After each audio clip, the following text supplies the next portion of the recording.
How would you react if you found out your child had a life-threatening illness? Meet a woman who's working hard locally to find a cure to diabetes. Coming up next on Carolina People.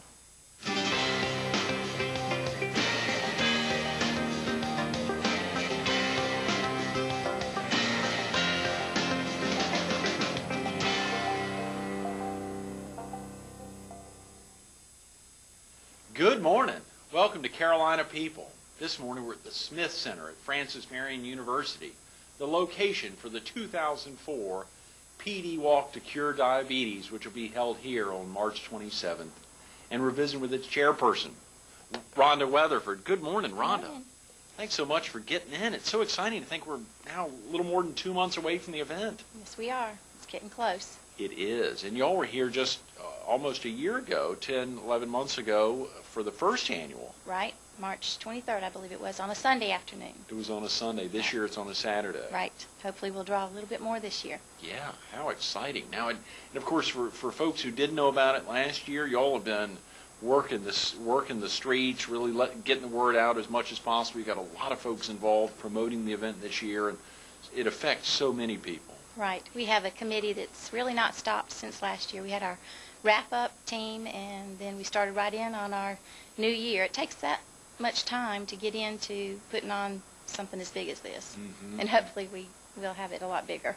Yeah, yeah. Let's talk about last year's event. How well attended it was on the. I understand it was an incredible success the first year out. Now everything, many of the things are similar this year. You've got the registration at 1, and the walk actually kicks off at 2. Right. Where does it kick off from here at Francis Marion? Right out in the big courtyard. Oh, great. Right, okay. in front of Lot B. Okay, great. Easy for folks to find. And how about last year's event? Last year, our initial goal was about $25,000, and we ended up raising $50,000. And we were hoping to have a couple hundred people. We had around 500 people show up. Wow. So we were extremely excited. And our goal this year is for $75,000. And we're halfway right now to our corporate sponsorship goal. And a lot of it will depend on families and bringing on more families, and we're excited about it. Absolutely. This, as we said, juvenile diabetes affects so many folks, both nationwide as well as locally. And diabetes, I know there's been a big push. Last week on the show, we had a guest from the Conway Medical Center Foundation who said their push on the Strand area is really pushing a self-maintenance for diabetes, trying to really monitor diabetes. Right. I think education is the key here, because you have two different types. You have the type 1, which is the most severe, and it's often called juvenile diabetes because it occurs when they're younger, and it can occur when they're older too. But the type 2, you can do so many things to curtail the effects of it and to help prevent that. There's a lot of prevention, a lot of awareness, a lot of education that needs to be going on.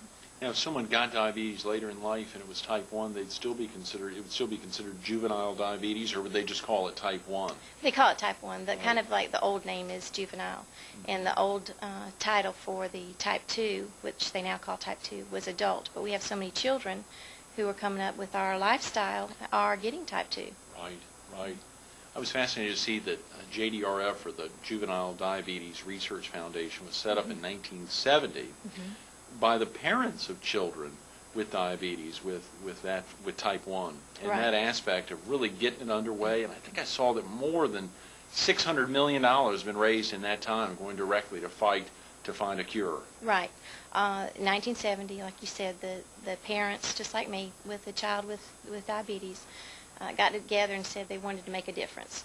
I think in 1922, 2 Canadian scientists first gave a child insulin, and that was the first time a child lived with it. So much had not been done, and in 1970, when the parents got together, it's snowballed. So much research has been done to bring us to where we are today. They used to have to boil the needles, and it'd take 3 hours to do a blood sugar test, and now it takes about 5 seconds. Wow. So it's a big difference, and a lot of that has occurred because of the research. You said a parent like me, Rhonda. This has affected your family.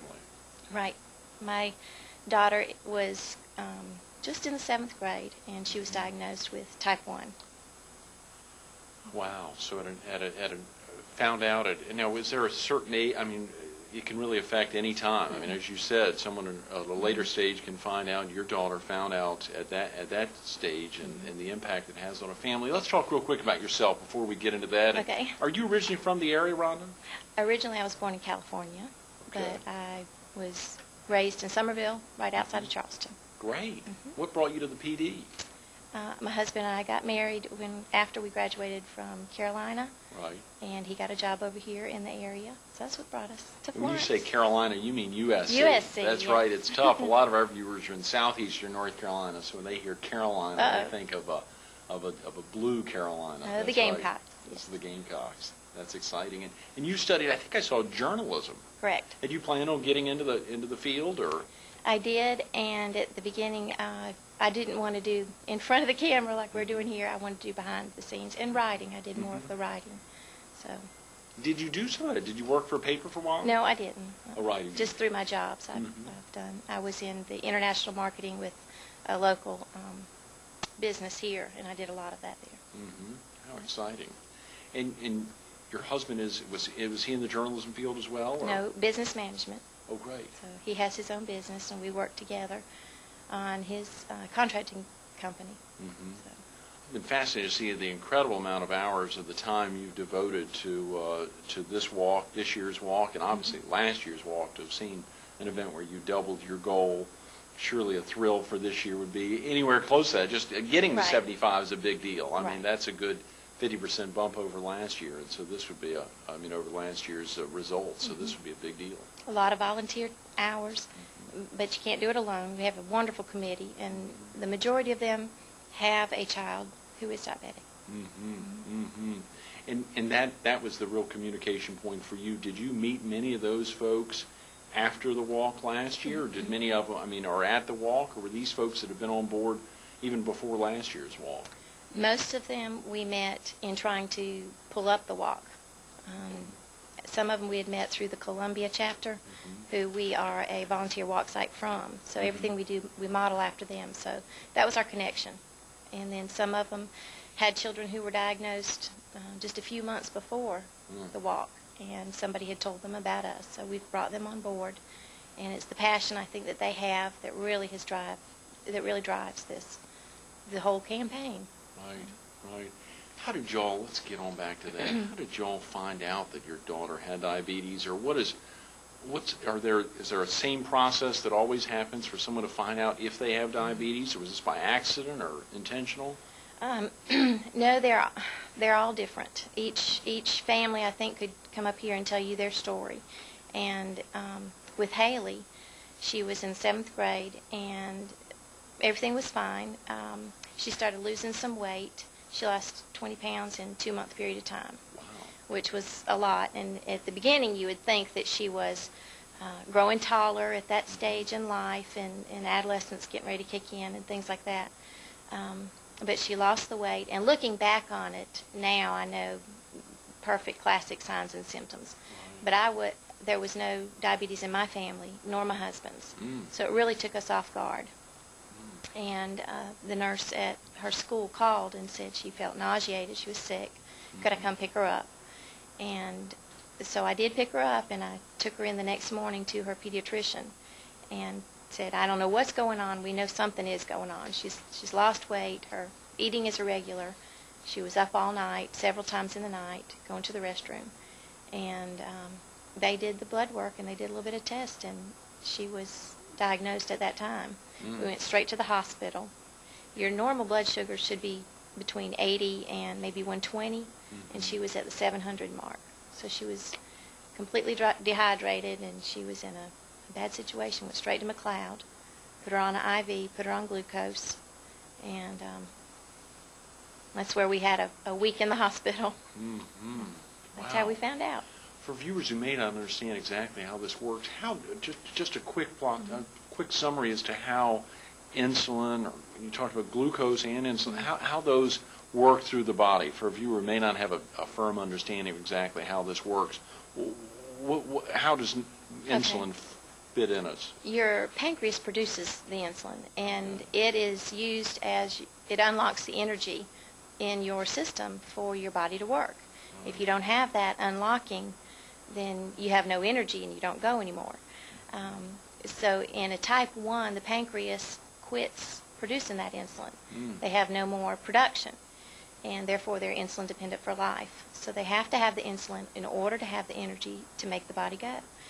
In a type 2, the insulin, the pancreas still produces the insulin.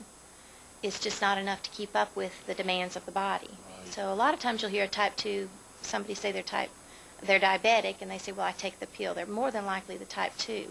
And the pill is actually stimulating the pancreas to produce more. The problem with that is eventually it's going to burn out, and they will become what they call a 1.5. They were originally a type 2, and now they are going to be insulin dependent. So. And now, how is the insulin produced to be able to provide this for type 1?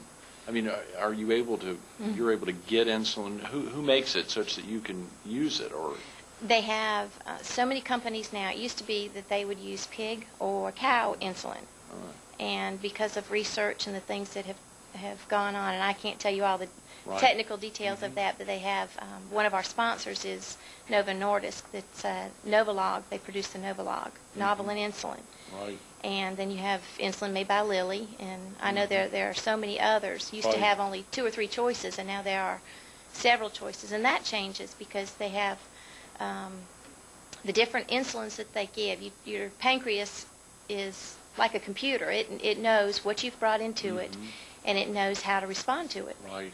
But then the insulin that I have to pretend like I'm the computer, and you have so many variables that I don't understand, that you have to monitor their exercise, what they eat, how many carbs, get rid of the sugars, and you have to monitor all those things. You have insulin that peaks at certain hours, and when the more insulin that's in your system, the lower your blood sugars, and the more chance of low blood sugar episodes with seizures and things like that. So there's a lot that goes into taking care of the children with that. Yeah, it's gigantic. Yes, and I'm learning.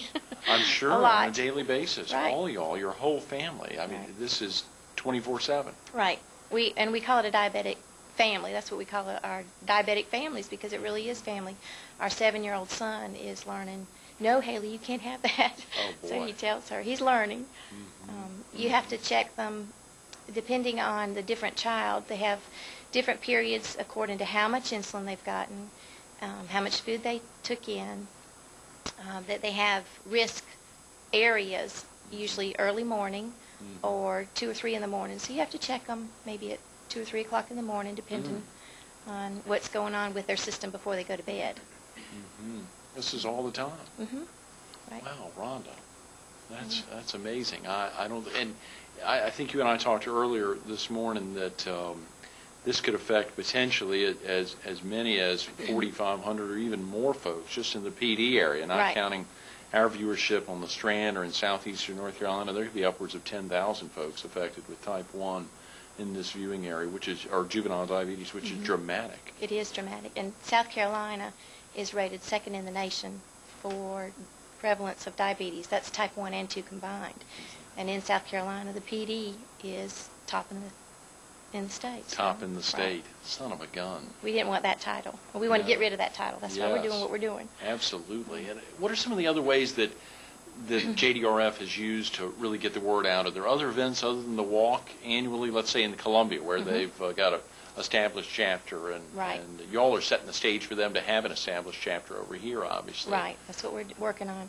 Columbia has several events that they do to raise funds, because the walk isn't for everybody, but that is by far their largest event. Right. And they had 4,000 walkers and raised $550,000 in November. Wow. So that was tremendous. Yes, they have a golf tournament that they do, and they have a huge gala, and top chefs that come in, full spread. It's a wonderful event. They also have a ride to cure diabetes. So a lot of different avenues, and we're trying to pick up on those in a very small scale. Yeah. Well, that hadn't been reflected. I mean, it was a very large scale on the walk here last year to see half a thousand folks show up here, and to expect a great turnout this year. And of course, you can't say what the weather's going to be like, but you can say it's going to be an amazing turnout no matter what. I guess you can say the weather's going to be beautiful. It'll be our celebration, rain or shine. That's We're going to have that. What are some of the ways you've gotten sponsors interested in wrapping around, or what are some of the ways you can raise money that a participant in the walk can raise money to make it as big a walk as possible? We have the sponsorship opportunities like you were talking about, and some of those corporate sponsors that have decided to participate, they give us a donation and they get different perks for that. But one sponsor is doing a golf tournament on his own, and he's putting a lot into that. And that golf tournament is going to be March 1st at Trace's Golf Course. And that's put on by Color Time. Right. And the Florence Pride. So they've combined efforts to have the golf tournament to raise money for their team, for their walk. Another one of our sponsors, Wyndham Gynecology, is doing a yard sale. And they raised about $1,000 last year on a yard sale. Wow. So that was very good. Sneaker sales, I don't know if you've seen the little paper sneakers. They're like, you've seen the Hearts or the Heart Association. We have a sneaker, and they're primary colors, different colors. And First Reliance Bank did about $700 worth of sneakers. When you walk in the bank, you see a swarm of sneakers there. It was wonderful. So there are a lot of different avenues that people can do. Build a walk team within the company.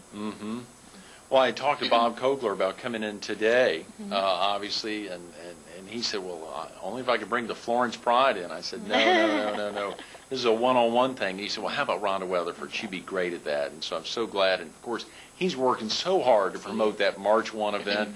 You said that's going to be held where? At Trace's Golf Course. Okay. And how would folks get in touch with Bob? What's the best way? Just call in the Color Time store locally? Right. They can call there and talk to him. Okay. Or Nan. Right. And also, they are raffling off tickets for the jerseys for the Pride. And they will be at our live remotes that we're doing. That's another way that you can participate. We're doing 4 live remotes at the Piggly Wiggly at the Florence Mall. We had our first one a week ago. Okay. And we have a diabetes risk assessments going on there where they can actually come and check your sugars, see what your levels are, see if you are at risk, and give you a lot of information how to deal with that. So they're raffling off the jerseys there, and proceeds go to the walk. Great. So that's a way that a viewer could find out if they possibly had diabetes. Right. If they're at risk for it, and if they're within the levels of, yes, you do need to go check. And they have certified diabetic educators that are on there, and nutritionists and RNs that are there to assess that. It's a big help. Now, if a viewer couldn't make it to Piggly Wiggly on those Saturdays coming up, Fridays. Fridays, Right. excuse me, could they call? Is the 629-8224 number a number that can be used, or? They could call, and I could put them in touch with the CDEs that they would need to get in touch with. Yes. Right. Okay. Fantastic. Well, there's so many aspects of the JDRF, and of course this PD Walk to Cure Diabetes that haven't been touched. How about some of the other avenues to raise money? Donations. Direct donations, or could you make in-kind donations? What are some of the other opportunities to raise money for the walk, and how do the walkers go about raising money? Is it primarily the families of folks with diabetes, or is it the children themselves that are raising funds? How does that work? It's a combination. Like we said, it's a family disease, really. Yes. And we have several ways. We have the family walk teams, where the family who has a husband or wife or a child with the type 1 writes a letter just telling their story about what happened to them and what they have to deal with daily, and their hope for raising funds for research to find that cure one day. They can write a letter and send it out to all their family and friends, and you see the funds coming in and the letters of encouragement, the notes. It's very exciting, very uplifting to the child. And that's one way they can do it. And our family kickoff, we're going to get all those diabetic families together on January 31st at First Baptist. Oh, great. So that's the beginning. The corporate sponsorships are another, where we have a letter that goes out to as many corporate places as we can, asking them for a donation. And it's tax deductible donation. And they can, in turn, if they want to make the sponsorship and receive the perks, and they could do the sneakers in their office, so they could form their own walk team. They could have car wash, whatever they wanted to do. Right. Park in the boss's spot for a day, or a lot of ideas. A lot of people are coming up with a lot of ideas. Were they doing many of these last year, Rhonda, leading up to the walk, or many of these are novel to this year? We had a few of those last year. This year we're trying to incorporate more and just expand on that. The other thing that we mentioned was in-kind donations. Right. We could not have done as much advertising as we have this year had we not had the in-kind donations. We have media sponsors, Focus on Results with Smart Living Magazine. Right. They have given us front page coverage since November. Oh, yeah. And they'll go through March and then an 8-page insert wrapping up the walk in April, which is tremendous coverage that they've sent out. Oh, yeah. Joe Moody and Right. Irma and the whole crew. Right. And they're on our committee, and they're completely dedicated. They've really dedicated their magazine to that. And another one is Cumulus Broadcasting. Oh, yeah. And Cumulus has given us 5 spots a day on 6 stations daily. Wow. For November through March. And actually, they're really wanting to pick us up for a year. So Great. it's education, it's awareness, just letting people be aware. And everybody I run into, I've heard you on the radio. I heard Haley on the radio. Uh-huh.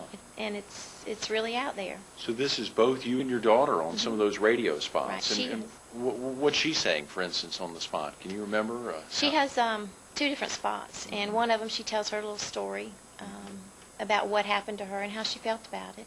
And the other one she's working with an announcer, basically on facts and symptoms and signs on that. The last is some more in-kind donations. Piggly Wiggly is providing all the food. We're having hot dogs at the walk. Oh, great. They did last year and this year.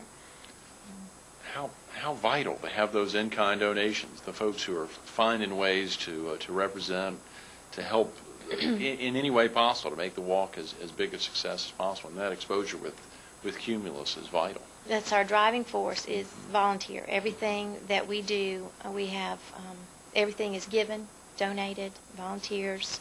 It's a total volunteer walk, the whole production. We try to have no funds taken out to purchase anything, because we know that at least 85 cents on every dollar raised goes straight to research. And that's our goal, keep it up there. Absolutely. Rhonda, what's that like how does a parent comfort a child when they find out they have diabetes, when the family together finds out? How do you go about it? I mean, I'm sure at times your daughter must just want to be rid of it. I mean, what's that like for you and Mark and your son? How do you all comfort her? How do you find a vehicle to do that? Are you able to? Sometimes it's very difficult, and sometimes it hits her harder at times. I think her 1-year anniversary of having it's not something we celebrate, but it's something you'll never forget. It's like the day your child was born. You never forget that day and the details of it. Those are hard days for her, or days that she's out and she's wanting to take a break from it, and she knows that she cannot.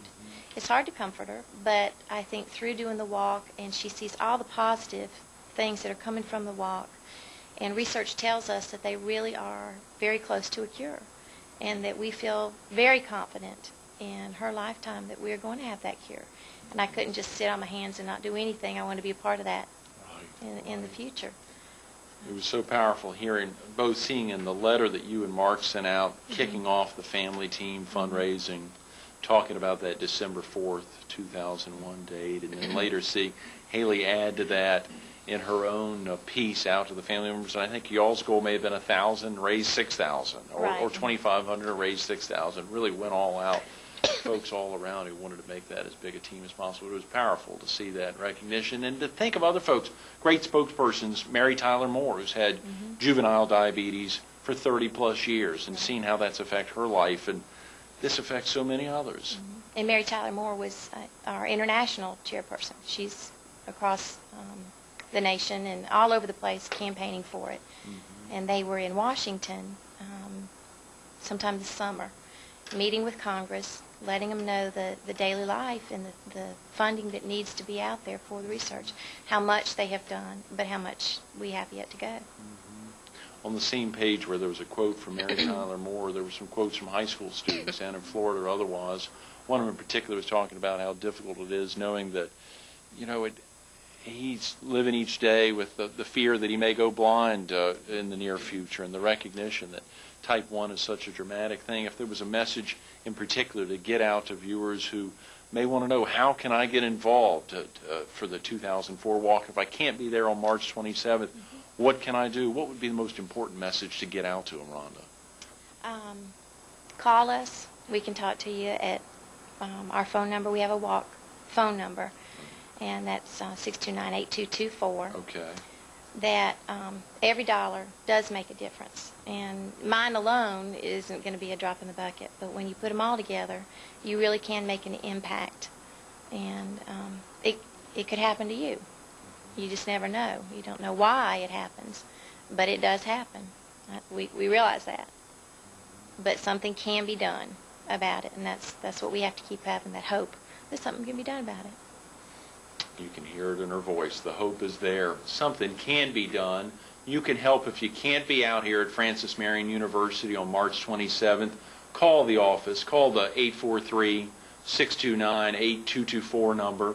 Give them a call. Let them know you want to be involved. You want to help out. You want to find a way to find a cure to diabetes. Rhonda Weatherford, thanks so much for being with us this morning. Appreciate Absolutely. it. Thank you. Stay tuned to more Carolina People coming up next.